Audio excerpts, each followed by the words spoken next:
Salam lalu lintas yang aman, selamat, tertib, dan lancar. Kita sekarang di forum TARC, Forum Traffic Accident Research Center, bersama Pak Tri, Pak Aris, dan Pak Andika. Kita akan membahas tentang kecelakaan lalu lintas di jalan tol yang akhir-akhir ini cukup tinggi, cukup menjadi perhatian publik, bahkan ada korban jiwa di sini. Kita mulai bertanya Pak Tri, TARC melakukan tindakan apa untuk menangani masalah kecelakaan ini? Karena kecelakaan tidak hanya sebatas ditangani dengan penyidikan, dengan traffic accident analysis, tapi juga perlu ada riset, ada penelitian. Mungkin Pak Tri bisa menjelaskan kenapa harus ada suatu penelitian, pengkajian, sehingga kita bisa melakukan upaya-upaya untuk pencegahan, untuk perbaikan atau peningkatan bahkan pembangunan. Saya ambil contoh bukan di jalan tol dulu, kasus di Sumedang. Itu ada bis yang korbannya sampai 27 orang. Sebenarnya menurut undang-undang sendiri, jalan yang lebarnya di bawah 6 meter itu tidak boleh untuk kendaraan besar seperti itu. Jadi kelas jalannya harus turun, tetapi tidak ada kelas jalan. Dan yang kedua, waktu dia terjatuh di jurang, itu ada pagar keselamatan. Nah, dia tetap masuk ke jurang. Pertanyaannya, apakah pagar keselamatan itu tidak bisa membantu? Tetapi saya kira itu bukan jawabannya. Jadi masalahnya memang faktor yang paling banyak itu manusia. Saya setuju. Tetapi ada turunannya sendiri, manusia dengan apa? Misalnya manusia dengan jalan, manusia dengan kendaraan, bahkan bisa jadi manusia dengan kendaraan dan jalan. Kembali lagi di kasus jalan tol. Jalan tol kita sebenarnya aman, tetapi tanda petik, batas kecepatannya 100 km per jam. Bila dirasa kurang aman, diturunkan menjadi 80 km per jam. Contohnya Cipularang KM 90-100. Tapi apakah kita lihat semua kendaraan ikut? Bahkan kita yang tahu, kalau kita kecepatan rendah, malah kita merasa tidak aman, karena kita dipaksa didorong oleh kendaraan yang sangat cepat. Nah ini yang harusnya secara kolektif kita sadar, bahwa batas kecepatannya harus 100 km. Kemudian di jalan tol ada problem lagi. Ada truk yang kecepatannya 20 km per jam saja masuk jalan tol. Terjadi deviasi yang sangat besar pada kecepatannya. Nah ini yang perlu kita tangani secepatnya. Kami sudah berapa ada kegiatan-kegiatan di jalan tol. Bahkan terima kasih dari Korlantas ada beberapa mahasiswa, karya siswa mengambil S2. Riset-risetnya cukup banyak. Contoh yang awal, di Cipularang ada truk baru, tidak ada beban, kecepatannya tidak bisa 60 km per jam atau nanjak di Cipularang. Itu tesisnya itu membuktikan apa yang terjadi di Indonesia, bahwasannya kalau itu truk tidak bisa 60 km per jam harus buat lajur pendakian. Dan ditanjakan Cipularang harusnya sepanjang tanjakan itu harusnya ada lajur pendakian. Dengan kata lain, di sisi yang ke Bandung harusnya 3 lajur, sisi yang turun bisa 2. Itu contoh kalau kita bandingkan dengan jalan. Kemudian soal kecepatan. Kalau kecepatannya terlalu tinggi, harusnya etle berjalan dan itu harus ditilang. Di negara maju terbukti itu efektif. Nah ini harus dilakukan. Pemasangan etle di jalan tol harusnya bagian dari breakdown work komponennya di semua kegiatan. Kalau kita lihat jalan tol yang baru, tidak ada persyaratan harus membangun etle. Nah seharusnya ini BPJT sudah harusnya mengarahkan semua jalan tol yang baru harus ada fasilitas kamera yang memungkinkan etle dijalankan. Jadi bukan Korlantas yang menyediakan jalan tol, tetapi BUJT yang mendapat amanah dari BPJT. Jadi Badan Usaha Jalan Tol memasangkan etle. Nah untuk jalan tol yang udah lama seperti ini, ya secara bertahap harusnya diprogramkan Pak. Karena tidak mungkin jalan kita berkeselamatan dan tidak mungkin BPJT selalu mengatakan jalan kita aman, tapi kalau kendaraan kecepatannya sangat tinggi. Nah ini kita sudah melakukan beberapa riset dan studi yang dilakukan oleh Yanika di jalan tol, kendaraan yang kecil aja itu cenderung juga kalau bisa speeding Pak. Jadi kendaraan yang kecil yang cc-nya di bawah 1.200 di jalan tol pun tercatat banyak yang kecepatannya di atas 100 km per jam.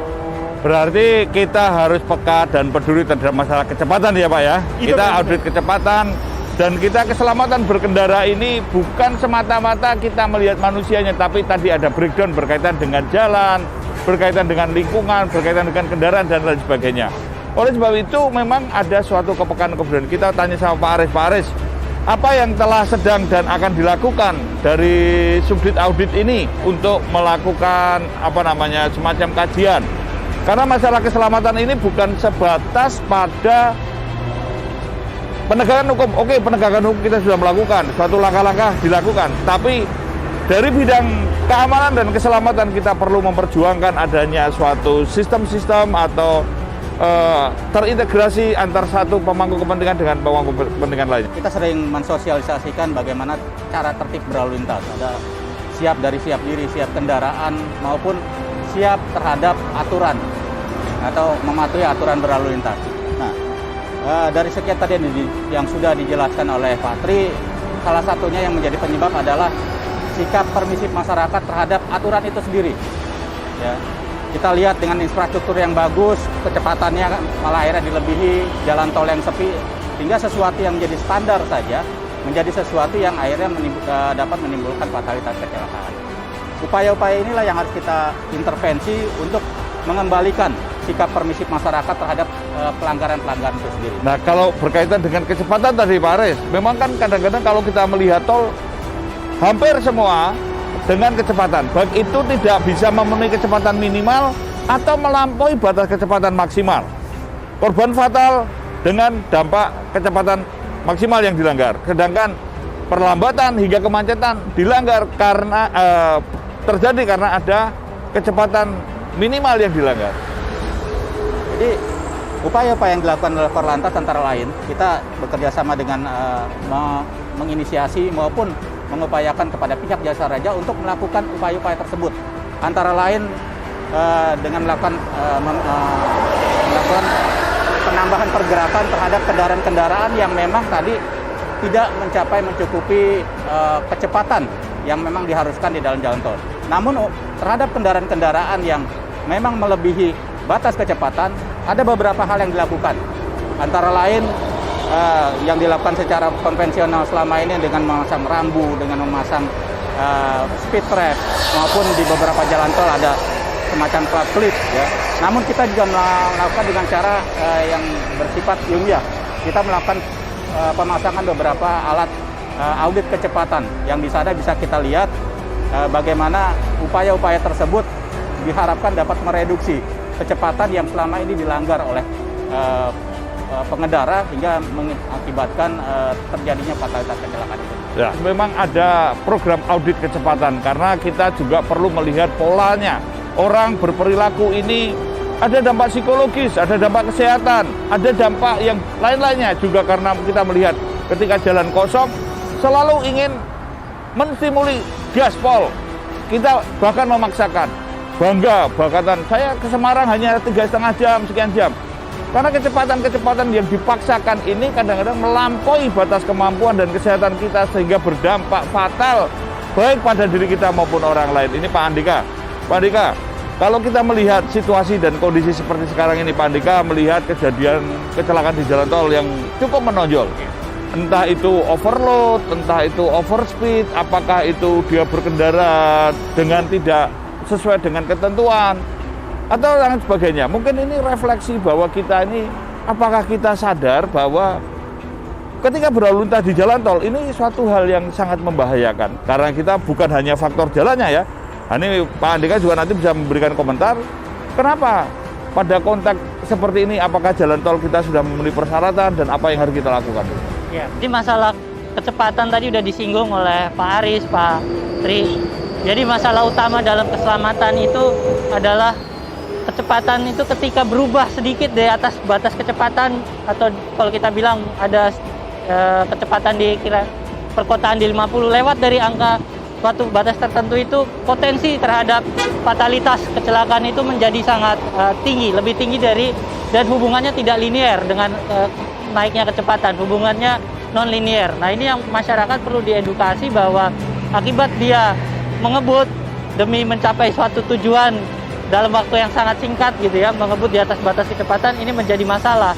Tentunya ini harus menjadi edukasi, dan semakin tinggi kecepatan yang didesain, kalau kita bicara masalah teknik sipil, jalan itu semakin memerlukan biaya yang lebih besar. Artinya investasi membangun jalan yang lebih berkeselamatan dengan kecepatan yang sangat, ya kalau kita punya pengalaman berkendara di Eropa, itu ada jalan di mana kita tidak punya batas kecepatan. Batas kecepatannya adalah nyali dan mobil kita. Nah, kita harus punya, pengemudi harus punya awareness di mana dia bisa berkendara, dan tentunya dengan kecepatan Kompetensi pengendara juga perlu ya Pak Andika ya. Iya Pak. Jadi kompetensi itu menjadi sangat penting, dan karena kalau geometrik, karena itu ada hubungannya dengan geometrik dalam menentukan batas kecepatan. Nah, tadi sudah disinggung bagaimana kita masyarakat memaintain kecepatan. Tadi ada ETele Pak. Jadi ETele itu adalah macam-macam alatnya, tidak hanya kamera, kita juga bisa merecord dengan data GPS gitu ya. Baru-baru ini Pak di Wado kebetulan yang kami melakukan penelitian dengan TARC, kita bisa lihat batas kecepatannya rendah, tapi lagi-lagi dia tidak punya kemampuan kompetensi Pak, dan juga dalam mendetek rute perjalanan dengan data GPS itu kita bisa tahu kapan dia istirahat.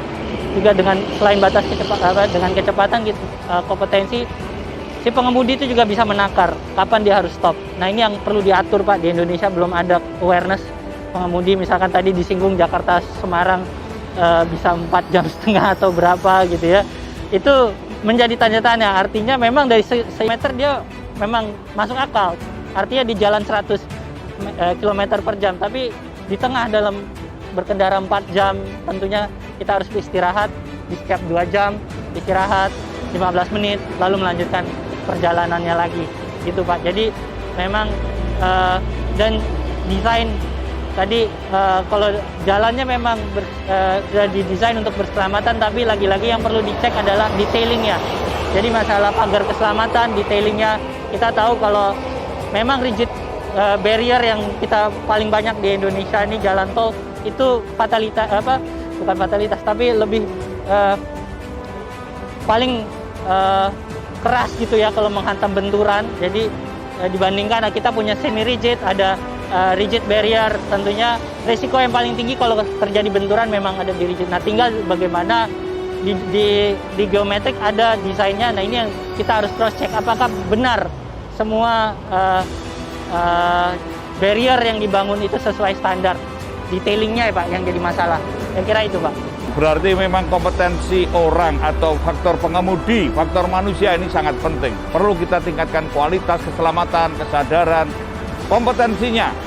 Kalau kita melihat bahwa orang permisif melakukan pelanggaran, melihat sesuatu itu dianggap biasa-biasa saja, bahkan ada sikap yang memaksakan atau mengambil kesempatan bahwa jalan lancar, sepi, dia tancap gaspol. Nah, ini Pak Tri. Tadi Pak Andika sudah menyinggung sedikit berkaitan dengan masalah jalan, masalah barrier, masalah keselamatan. Juga masalah mungkin asuransi Pak. Kita ini sekarang kadang-kadang di jalan raya ini nanti ada suatu korban, ada begini, kita mengadakan undang-undang begini, aturan begini, dan lain sebagainya. Padahal yang kita pikirkan adalah kemanusiaan. Kita kadang-kadang juga membuat diskresi Pak. Polisi setiap penegakan hukum atau kita sebagai penegak hukum itu bukan hanya sekedar menegakkan aturan, tetapi juga keadilan dan juga kemanusiaan. Jadi sebenarnya di Indonesia kita punya dua sistem. Sistem satu terhadap kecelakaan. Dan karena undang-undangnya itu dibuat di tahun 1964, kalau bahasanya itu hanya third party. Sehingga kalau kita tidak punya lawannya waktu tabrakan, jasa raja tidak memberikan santunan. Yang ada, kalau itu sudah tabrakan, baik yang salah maupun tidak salah akan mendapat santunan. Yang kedua, semua orang yang naik ke angkutan umum pasti diasuransikan. Makanya ada dua undang-undang di tahun 1994. Sekali lagi, kecelakaan yang tunggal itu tetap kecelakaan. Bisa saja dia terjadi bukan salahnya dia, akibat faktor-faktor yang lain. Saya kira harusnya jasa raja dibuat, kalau tidak ada aturan, harusnya awareness tersebut, statistik yang bisa menunjukkan berapa banyak kecelakaan tunggal. Itu gampang kok, tinggal dianggarkan, kita persetujuan dari, karena mungkin kalau via BUMN dan Kementerian Keuangan, walaupun tidak ada di undang-undang, tapi demi kemanusiaan bisa dianggarkan untuk jenis yang ketiga, korban kecelakaan tunggal. Dan itu yang bisa dilakukan. IRSMS sudah punya data tahunan berapa kecelakaan tunggal. Itu aja dipakai untuk patokan anggaran yang harus disiapkan untuk mereka. Itu sederhana. Jadi jangan bilang undang-undangnya tidak menyebutkan. Saya minta tolong supaya kita bisa juga melakukan hal-hal itu dengan baik. Jadi ini yang perlu kita lakukan. Kedua, BPJS itu seyogyanya harusnya untuk menolong orang-orang yang benar-benar sakit di luar kecelakaan tersebut. Kasihan kan banyak sekali orang yang cuci darah membutuhkan dana yang besar dan lain sebagainya. Tapi sekarang semua kecelakaan tunggal ditanganin oleh BPJS karena dia luka-luka. Nah ini yang perlu kita jaga. Saran saya, Jasa Raja membuat jenis yang ketiga untuk membantu korban kecelakaan tunggal dan dianggarkan. Saya kira seyogyanya Jasa Raja itu tidak memberikan sisa nilai pendapatannya yang tidak teranggarkan diserahkan kepada pemerintah, macam kayak seperti keuntungan BUMN, karena fungsi Jasa Raja bukan memberikan keuntungan pada pemerintah, tapi mengayomi semua pengguna jalan dan transportasi lainnya kalau kecelakaan bisa ditolong dengan baik. Nah, banyak negara seperti Jasa Raja, contohnya negara bagian Victoria, Australia, itu ada kewajiban semua warga di Victoria juga seperti Jasa Raja. Dia harus menyetor uang setiap tahun ke Traffic Accident Commission. Jadi dia seperti Jasa Raja. Jadi tidak ada masalah dia memonopoli, tetapi fungsinya harus clear bahwa dia membantu masyarakat seperti di Victoria. Keuntungannya Traffic Accident Commission di Australia bahkan bisa membantu memperbaiki black spot, bahkan bisa membantu program-program kampanye, bahkan bisa membantu untuk menemukan pendampingan psikologi pada korban. Nah, kalau Jasa Raja ada masalah psikologi, dia akan menjawab, saya tidak bisa memberikan bantuan karena tidak ada legalnya. Nah, ini sayang sekali. Saya sarankan pemerintah Indonesia dan Jasa Raja, tirulah Traffic Accident Commission di Victoria yang Pak dengan kami kan pernah kenal, Pak. Yang sangat jelas tujuannya satu, membantu korban kecelakaan dan mengurangi semaksimal mungkin korban kecelakaan itu meninggal dunia. Dan kalau cacat, diberikan bantuan supaya dia bisa kembali untuk menjadi misalnya kepala rumah tangga, bisa bekerja lagi. Dengan kata lain misalnya membantu fasilitas-fasilitas yang dibutuhkan oleh penyandang cacat. Saya kira begitu, Pak Tri. Ya, terima kasih Pak Tri. Ini Pak Aris, kita sekarang sampaikan sudah panjang lebar berkaitan dengan teknis, dengan manusia, dengan asuransinya. Nah, Pak Aris, TARC ke depan programnya apa saja? Jadi ke depan kita yang jelas melakukan analisis terhadap kecelakaan sesuai dengan tugasnya itu sendiri. Jadi kita akan melakukan intervensi terhadap utamanya stakeholder terkait, baik di tingkat pusat, di tingkat 1 maupun tingkat 2, untuk melakukan upaya-upaya mengeliminir black spot yang ada di wilayah. Dengan cara kita melakukan kajian-kajian, hingga dengan dasar tersebut kita punya RSPA, Road Safety Partnership Award itu yang dimana rekan-rekan di wilayah itu bisa bersinergi berdasarkan kajian itu untuk melakukan pendorong-pendorogan terhadap pemerintah daerah maupun yang lain untuk melakukan perbaikan-perbaikan terhadap kontur jalan, perbaikan-perbaikan terhadap situasi lalu lintas yang ada, maupun terhadap upaya-upaya pengembangan pembangunan budaya tertib lalu lintas di wilayah. Jadi menurunkan angka fatalitas itu adalah keniscayaan, dan kita harus melakukan apapun demi menurunkan angka fatalitas secara nasional, karena ya itu tadi kita melihat bahwa kehilangan generasi muda akibat atau generasi yang produktif akibat kecelakaan itu adalah kerugian buat bangsa ini, karena negara belum bisa menikmati hasilnya, tapi sudah kehilangan di usia yang produktif. Dan tadi kita melakukan banyak penelitian, dan saya dorong teman-teman yang di Korlantas, di kepolisian, di seluruh stakeholder ketika mengambil kebijakan untuk mengetahui dalam menurunkan fatalitas, bukalah IRSMS atau data kecelakaan nasional kita. Kita pelajari bersama-sama dan apapun kebijakan yang diambil berdasarkan suatu evidence, policy base. Kita semua harus sadar bahwa ketika berlalu lintas kita harus siap diri atau siap fisik kita, siap kendaraan, dan siap perilaku kita. Stop pelanggaran, stop kecelakaan, keselamatan untuk kemanusiaan.